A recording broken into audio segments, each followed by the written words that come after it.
আজকে আমি নিজে কাবাব বানাবো অ্যান্ড দেখবো শেষ অবধি কি সেটা কি আমি খেতে পারি নাকি খেতে পারি না। সেটাই দেখতে সকাল সকাল একদম লাগেজপত্র ক্যারি করে বুলেট নিয়ে বেরিয়ে যাই 600 টাকার তেল ভরে অনেক দূরে একটা নদীর ধারে, যার নাম হচ্ছে লাল ঝামেলা বস্তি। আর এই জায়গাটা কিন্তু বেশ সুন্দর দেখতে, আর এখানেই কাবাবটা বানাবো। বেশ খুশি ছিল, কিন্তু এরপরে শুরু হয় সেই রিয়েল স্ট্রাগলটা, মানে কাবাব বানানোর স্ট্রাগল। আর এও হচ্ছে সেই স্ট্রাগলের ভাগিদার।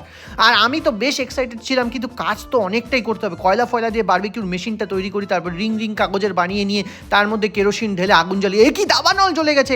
আদতেও আমার কাবাবটা হবে তো নাকি শুধু আগুনে পুড়ে ছাই আর কয়লাই খেতে হবে। যাই হোক, বারবিকিউ রেডি করে দিয়েছি, এবার বাটার মাখানোর পালা। না তোমাদেরকে বাটার মাখছি না, কাবাবের গায়ে বাটার মাখছি। ব্লোয়ার দিয়ে ব্লো করতে করতে ভাবি যে কাবাবগুলো কি হয়েছে। না হয়েছে গাইস, হয়েছে। এবার দেখা যাক টেস্টটা কীরকম।